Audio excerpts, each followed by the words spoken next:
Demokrasi sejatinya sudah mati di negeri Wakanda ini. Bener deh, demokrasi yang memberi arti dari rakyat untuk rakyat dan oleh rakyat sudah musnah lama dalam 20 tahun ini. Demokrasi di negeri ini adalah milik oligarki, bukan milik rakyat. Demokrasi di negeri ini sudah merupakan sarana bisnis untuk menjadi lebih kaya bagi kelompok oligarki dan pemodal besar. Jadi, sewaktu para analis politik mengatakan biaya nyapres di Indonesia sekitar 9 triliun, hal ini sangat benar dan sangat bisa dipercaya. Sungguh, siapa di negeri ini yang punya uang 9 triliun untuk nyapres? Prabowo, Anies, Ganjar, nggak ada yang punya. Bahkan 3 kali Prabowo kalah karena nggak punya duit sebesar itu dan tidak didukung oligarki yang punya duit sebesar itu. Jadi sampai kapanpun Indonesia hanya bisa melahirkan pemimpin yang dimiliki oleh oligarki. Karena semua lini dari partai hingga rakyat dan semua sistem harus dibeli dan diatur oleh yang punya kapital. Ketentuan 20% presidensial threshold adalah awal matinya demokrasi di Indonesia. Artinya apa? Untuk mencapai ketentuan 20% saja harus merangkul partai lain, dan untuk merangkul ini tidak cuma-cuma, harus bayar mahar.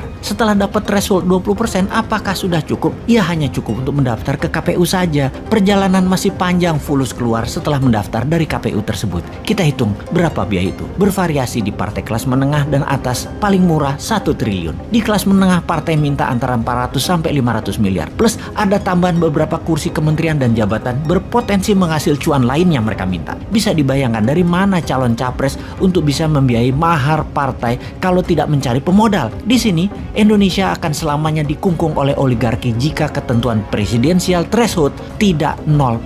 Dengan ketentuan 0%, siapapun bisa maju tanpa harus tergantung dukungan partai. Dan ini bukan yang dimaui politikus yang menunggu bayaran oligarki. Setelah mempunyai perahu partai, maka tugas penting berikutnya adalah mengamankan suara. Harus punya banyak saksi, harus punya banyak duit untuk membayar uang operasional para saksi, agar para saksi itu terus-menerus menjaga kotak suara dari tingkat kampung, kelurahan, kecamatan, kabupaten, provinsi, hingga ke KPU pusat. Panjangnya jalur kotak suara untuk mencapai pusat ini membuat surat suara, terutama yang paling rawan pada saat kotak suara, sampai kecamatan ke atas karena bisa diubah atau diganti. Lalu bagaimana agar uang untuk saksi bisa dikecilkan dan surat suara tidak bisa diubah? Maka seharusnya pemilu, pilpres, pilgub, pilbub, pilwal, semua harus memakai sistem blockchain yang sampai kapanpun tidak akan pernah terjadi atau bisa terjadi selama oligark mengendalikan kapital-kapital modalnya. Jadi, mengapa ongkosnya nyapres mahal sekali? Karena untuk bayar mahar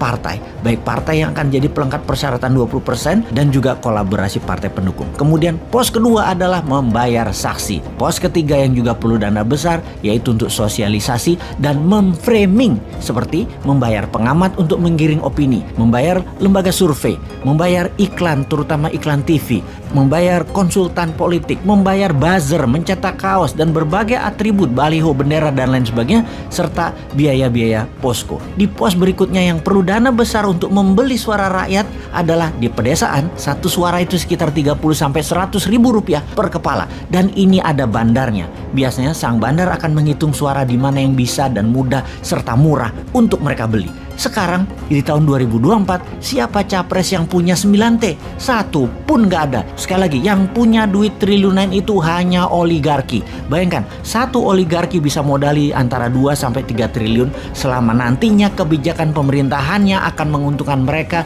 yaitu balik modal plus laba. Ya bayar 9T itu.